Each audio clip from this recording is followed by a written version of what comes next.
Welcome to Murder Mile UK True Crime. This isn't a video, it's an audio experience. The only images you'll need for this episode are these. So close your eyes, open your mind, and savour the sounds of Murder Mile. How did a prolific Soho poisoner save a widow from her cruel death? Find out on Murder Mile.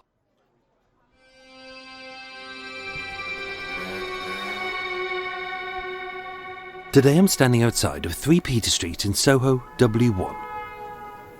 Wait, isn't that last week's episode? No. But it's the same building. Yes. But there can't be more crimes in the same building, can there? Oh yes. As this is where John Weston burned to death in a gangland hit. Where Jacqueline Bivy was murdered because another prostitute was on holiday. Where the council helped the Camden Ripper find his next victim. And where a boy's innocent crime led to his death in Australia. Coming soon to Murder Mile.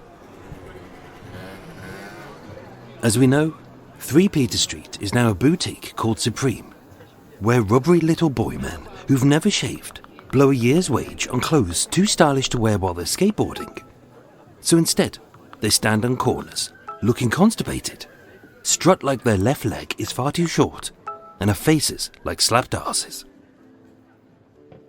Since it was built in the 1810s, across the last 210 years, 3 Peter Street has had many incarnations. It was a pawnbroker's in the 1820s, a dairy in the 1830s, a general store from the 1850s to the 1940s, and from the 1970s it had been a brothel, a sex shop and a clip joint. But even though it was a decent establishment for most of this time, even seemingly respectable businesses have indulged in crime. Between 1899 and 1901, the ground and first floors of 3 Peter Street was a grocer's shop which sold general provisions. On the morning of the 18th of March 1901, having perpetuated a con to make money, this shop's owner was again said to be up to his old tricks. But instead of potentially poisoning almost a tenth of Soho's residents, this time he unwittingly saved a frail and terrified widow from a violent and bloody death. My name is Michael, I'm your tour guide, and this is Murder Mile. Episode 312, Frayed Nerves and Bad Guts.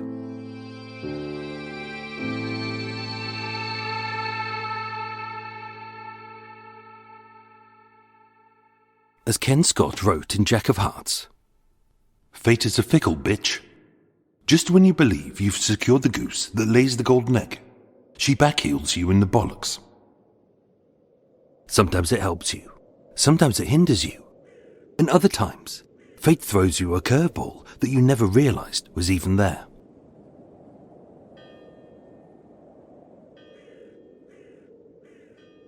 Winter, 1897. In an unspecified graveyard somewhere in Westminster, a bitterly cold wind whipped across the frozen spores of earth on either side of a humble wooden coffin. Beside it, as the priest's words echoed, a sullen woman stood wearing black. A lace veil masked her tears as she sobbed softly. With no one to hold or hug her, she stood alone. But this wasn't because she was disliked, far from it.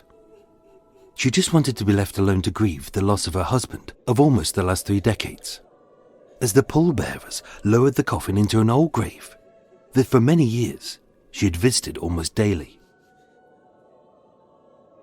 He was known as Victor Leopold, but said to be possibly a Russian Jew fleeing the east where the pogroms had massacred their lives and their loved ones. Some said that his real name was Gustav Ladowski or something similar. Little was known about them, but being good but quiet people, they didn't mingle and kept to themselves. And with him being an educated man, it was said he was an accountant and she was a seamstress. On this large gravestone, a space had been left for his name to be etched. Below his, at the bottom, near a bundle of dying flowers she had left barely a week before, lay a space where one day her name would be written, Annie Leopold. Yet 4 names had already been etched above. all with the same surname, all of whom died tragically young. One of whom was taken by smallpox, one who had gone due to influenza, one by a tragic accident, and one, as many did, who went to sleep and never woke up. She'd buried them all. All 4 of her babies were gone. And although each time she'd had her husband's hand to hold, now he was gone too. His death was no surprise, as 2 years before, when he got sick, to fund his care, they sold their small but cosy home on the outskirts of London and moved nearer the hospital, to a cheap lodging house on Peter Street, where she had nursed him to his dying day. That day, having thanked the priest, that being the only words she had uttered, alone, she walked back to her lodging, said to be at 28 Peter Street in Soho, and sat in her lonely room. Her 2 armchairs, one now empty, 2 teacups, one no longer needed, with photos on the mantelpiece, reminders by the ash in his pipe and his smell still clinging to the air. As for the next few days and nights she wept, her hand stroking the empty depression in their bed where her husband used to be. But now she had nothing. Being a good husband who had always provided for her, with no known next of kin, his last will and testament had ensured that Annie wouldn't fall foul as many women had in that era when the main breadwinner was dead. As even though she would never be well off, neither would she starve to death.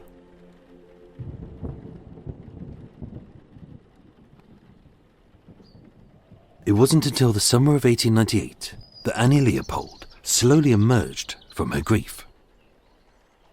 Said to be a small bird-like woman in her late 40s or early 50s, who was timid and polite. Everybody gave her space to recover and to begin to live again. To keep herself busy, she worked as a washerwoman and was said to be a reliable babysitter. But with too many memories at 28 Peter Street, she moved to another lodging, either still on Peter Street or on nearby Berwick Street.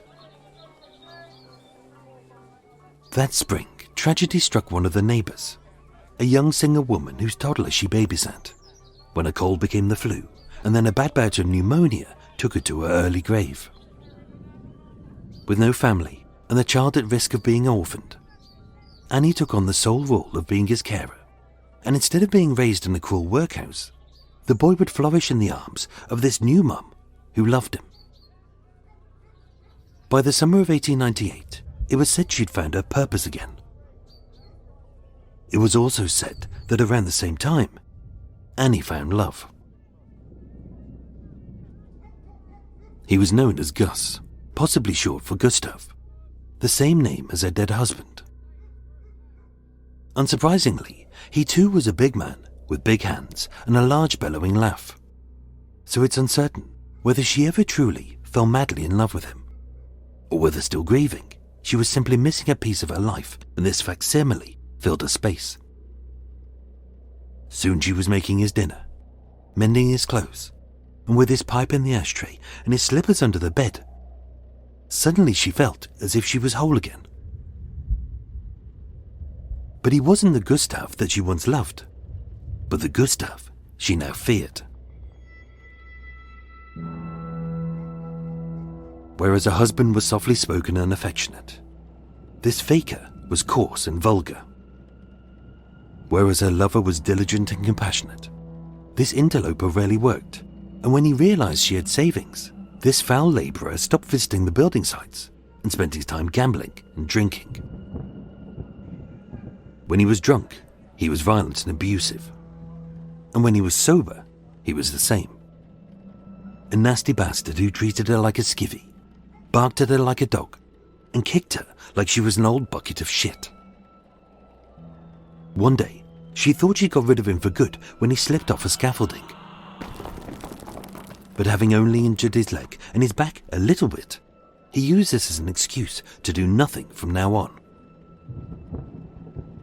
By the winter of 1898, Gus spent most of his days sat in her dead husband's armchair like a tin pot dictator on his throne. As this fat, sweaty glutton gorged on yet another free meal, were pork chops, French beans, roast chicken, and his favourite, foie gras, as delivered to his lap by his slave. And when she was too slow or dared to speak back, with a walking stick made of 3 feet of beech with a hard copper base always to hand, administering many hard whacks, her frail body was often thick with welts and bruises. Being so small and timid, she never spoke up, fought back, or ran, as Annie was trapped. And there was no way to get rid of him. At least that's what she thought.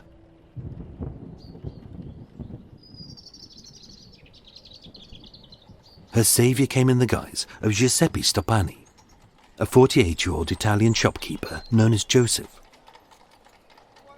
Married in 1894 to Kathleen Smith, he had one son, Leonard, aged 12, by his first wife.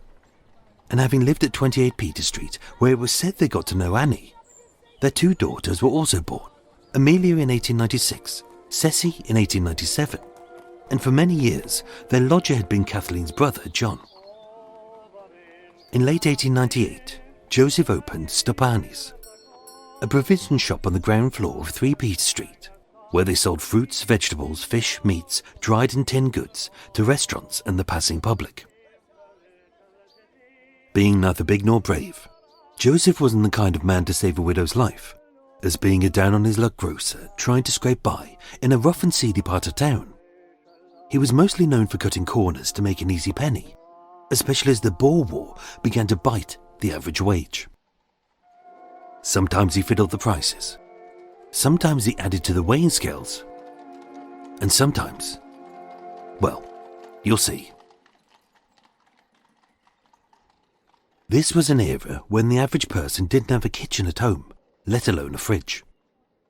That became a status symbol of the middle classes in the 1950s and 60s, and for the less well-off from the 1970s onwards. So prior to that, people either ate out, bought food pre-cooked, or relied on a gas hob or a log fire. For centuries, food could only be preserved in winter, or by being salted, smoked or dried. Glass jars were better, but were prone to shattering. So it wasn't until 1813 when Brian Duncan and John Hall built the first commercial canning factory in London. And by sealing the food in tin cans using pressure cookers at the right temperature, the bacteria within could remain dormant for years without any refrigeration. It revolutionized food. But where there's things to be sold, there's also money to be made and saved. In the 1800s, it was said that at least 70% of all the food sold had been tampered with to increase profit. Bread being the obvious one, which was often bulked out with ash, sand and chalk. And although the 1860 Food Adulteration Act had some powers to curb it, many grocers still perpetuated this con, and Joseph was one of them. In November 1899, just shy of the new millennium, Thomas Claverley, the sanitation inspector for the parish of St. Thomas's, issued a warning to Joseph about the state of the cheeses on sale in his window. They weren't just ripe, they were repugnant. Politely, Mr. Claverley referred to them as unwholesome, as when the wax paper was untied, it revealed an oozing mess of greens and blues, which fizzed and popped. Joseph was issued a warning, but seeing nothing but profit, he chose to ignore it.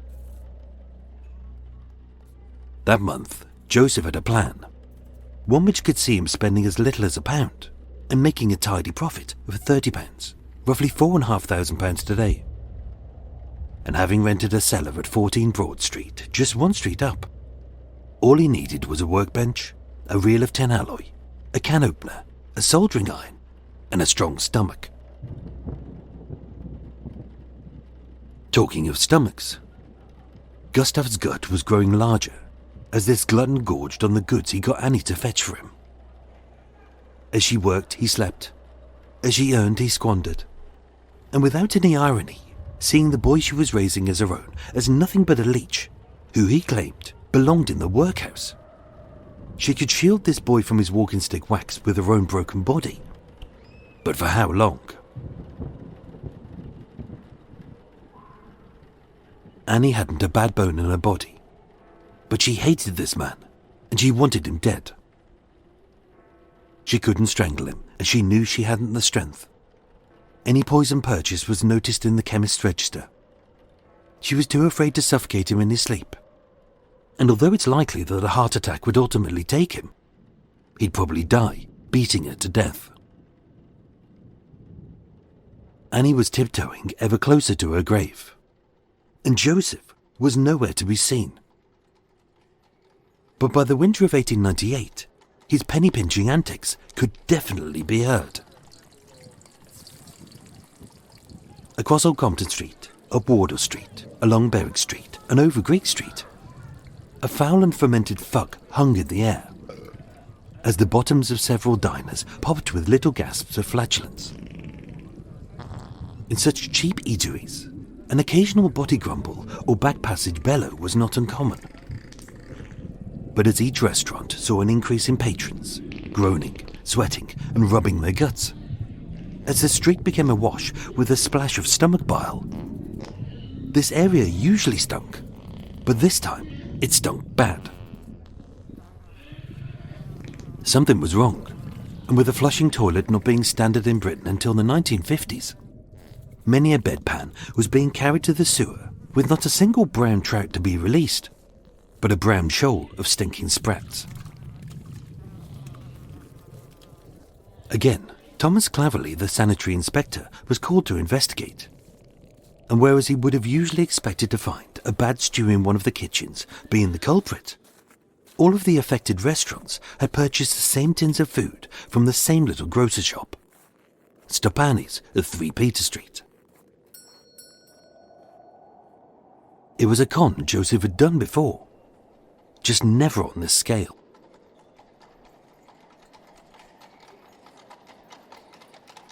On the 18th of December 1899, during the harsh winter, just shy of the century's change, Joseph drove 2 horse-drawn carts from Soho, 2.5 miles east to Eastcheap, and the warehouse of Messrs. Thurber & Co., a trustworthy importer of canned goods from overseas.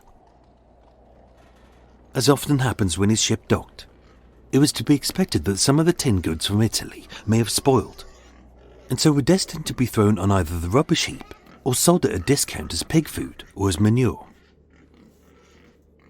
But with Joseph willing to pay to take it away, George Howard, the manager, sold him a ton of tinned food for a sovereign, and as was the law, he wrote on the invoice, "unfit for human consumption." So far, everything was legal and above board. But as the carts returned to Soho, Joseph redirected them to his recently rented cellar at 14 Broad Street and set about pulling off his money-making con. Each tin was blown, buckled into an ugly shape like an old boxer's nose, as either it had been damaged in transit, the food had been incorrectly sealed, or pressure cooked at the wrong temperature. So even to the most blind of buyers, it was clear that the food was off, but to Joseph, it was still sellable. Having purchased over 1,000 tins, at his workbench, he pierced each bulging lid with a single prick. This caused the foul gases of decomposing meats and vegetables to escape. Draining out the stinking liquid, he replaced this with salted water, which disguised the hideous whiff and ceased any decay for a short while. Then he soldered the hole shut with an alloy, hammered the tin back into a reasonable shape, sanded it down where it had rusted, and sold it in his shop as damaged stock, as everyone loves a bargain. Unfortunately, too many people loved a bargain, and now the streets were stinking of shit. On the 19th of December 1899, John Pollard, another sanitary inspector, went to the cellar and found 650 tins of tomatoes, peaches, apricots, peas, pineapples, pears, sardines, asparagus, and condensed milk, many fizzing with putrefaction, and 3 kilos of bacon, said to be all mildewed and covered in maggots. At the grocer's shop, a further 400 tins were found, as thankfully this second batch of rotten pig swill hadn't sold as well, and for good reason. as across Soho, many were still suffering with bad guts and bilious. One of whom was Gustav. Across the new year, he'd been bedbound, as a horrific chorus of gurgling and foul winds had emanated from his rusty downpipe. For days, he had vomited, and for nights, as his skin grew paler, it looked as if Soho's new sickness might ultimately take this glutton to his grave. It was said that she kept feeding him this deadly stew and praying for mercy. On Friday the 2nd of February 1900, at Marlborough Street Police Court, Giuseppe Stoppani was summoned before Mr. Denham for the sale of tinned goods being unsound and unfit for human consumption. The sanitary inspectors laid their case against him. Mr. Ricketts' solicitor said, "It was useless to defend against the overwhelming evidence." Joseph claimed as an alibi, "I thought I could find some good food amongst the bad." but with Dr. James Edwards, medical officer for health for the district, stating, "Those tin goods might have killed a large number of people." even though they didn't, Joseph was convicted. Mr. Denham summed up, "It was a truly shocking thing that people should indulge in such a trade. Selling food what was meant for manure and was worse than poison. I can't imagine a much worse case." All 1,000 tins were destroyed. Joseph was ordered to pay £3 and 4 shillings costs, and he was sentenced to 3 months hard labour. It wasn't a big story, as that day alone, Ebenezer Dervin, a grocer on Whitcross Street, was sentenced to 6 months for trying to sell 136 tins of decomposing salmon. And Henry Schmidt, manager of the London Hotel, was fined £50 for selling liquor without a licence, and he had £130 worth of stock destroyed. In short, this Soho poisoner was no different than any other who had entered the court that week. And as nobody had died, the law was as weak as ever, as once again, he got just a slap on the wrist. But as Joseph went to prison, Annie was still in her own prison.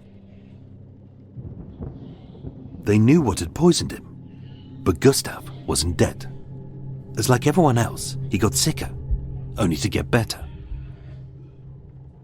With a few of the old tins still left, she kept trying to feed him the rancid filth, having disguised its stench with mustard or horseradish.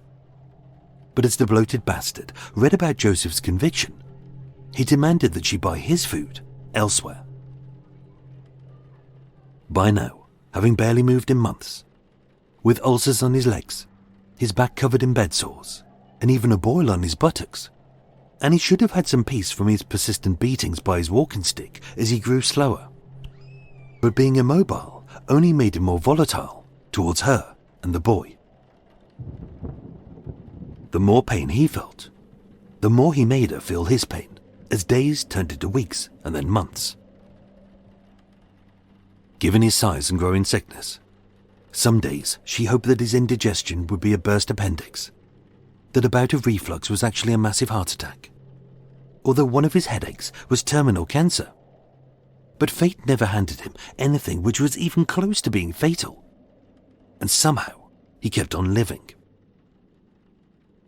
You may think, why didn't she just get a knife and slit his fat gizzard from ear to ear, as she watches him choke on his last gasp and die a slow and painful death? In her dreams, she'd probably thought of that. But as neither she nor the boy had any family, if she was convicted of murder, she'd be dangling by a noose before sunset. And with this orphan being sent to the workhouse, he'd be as good as dead.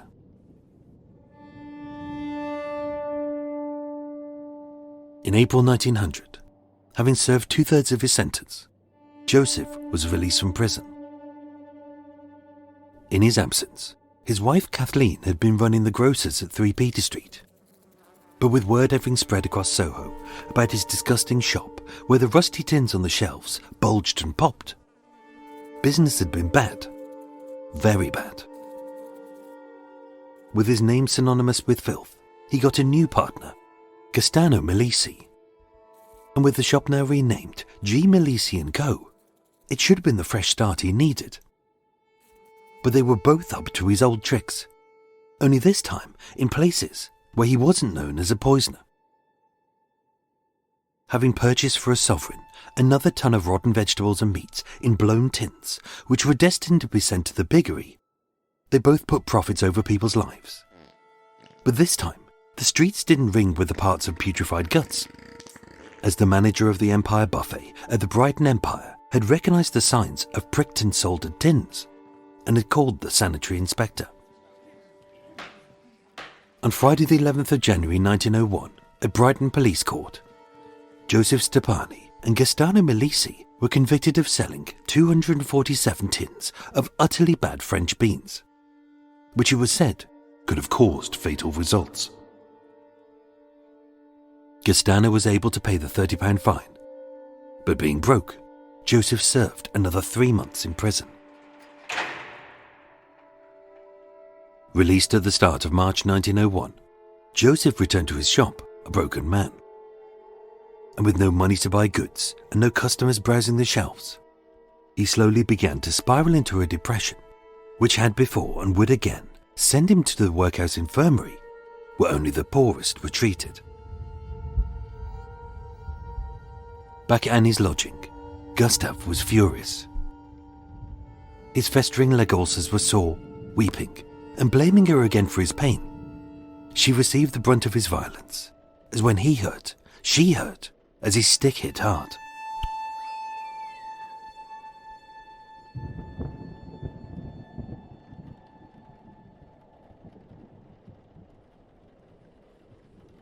On the morning of Monday the 18th of March 1901, having screamed all night, even though she wanted so much to push him down the stairs, hoping that the fall would snap his neck, leaving her boy fast asleep, she aided this wheezing lump outside and painfully slow over to the doctor's on Maid Street. There his ulcers were drained, cleaned, dressed, and being good as new, they left. He should have been happy, but he wasn't, as once again all he did was bitch about her, complaining about her food, her mood, her dwindling savings, and the boy he never liked and insisted she get rid of. She knew that one day he would beat her senseless, or even dead. Maybe that was today, or maybe tomorrow.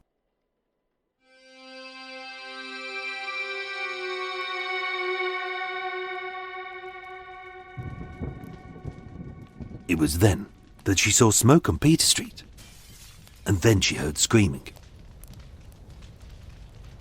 Fearing for her sleeping boy, Annie ran towards Peter Street, leaving the puffing wastrel hobbling and waving his walking stick, angrily cursing her. "Come back, woman, I demand it." If he had got her, he'd have made her regret it. But it was as he neared Peter Street that fate took an odd turn, as with the carriage driver and his passengers looking towards the smoke, Gustav was hit hard by a 3¼ ton omnibus. The evil bastard was said to be dead before Annie even turned to hear him scream. When she got there, it turned out her lodging wasn't on fire and the boy was fine, having slept through it all.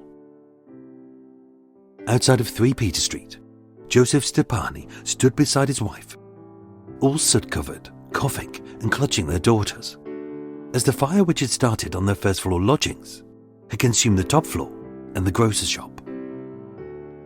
They lost everything, except for a few things that Joseph was able to salvage from the flames. And although it was deemed to be an accident, some speculated that he was up to his old tricks. That a fire was on, that the embers were hot, and beside it was a soldering iron and several tin cans. According to records, Joseph never rebuilt his grocer's shop. He hadn't the money or the strength.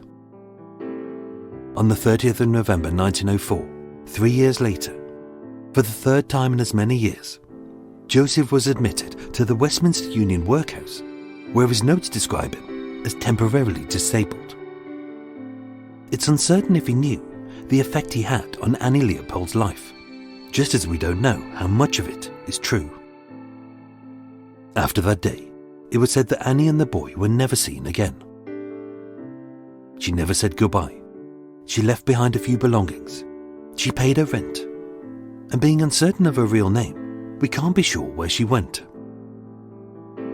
Some say that as her last few years in Soho had been horrific, Annie headed home, maybe back east. But having placed one last flower on her family's grave in Westminster just before she left, a space still remains for her name.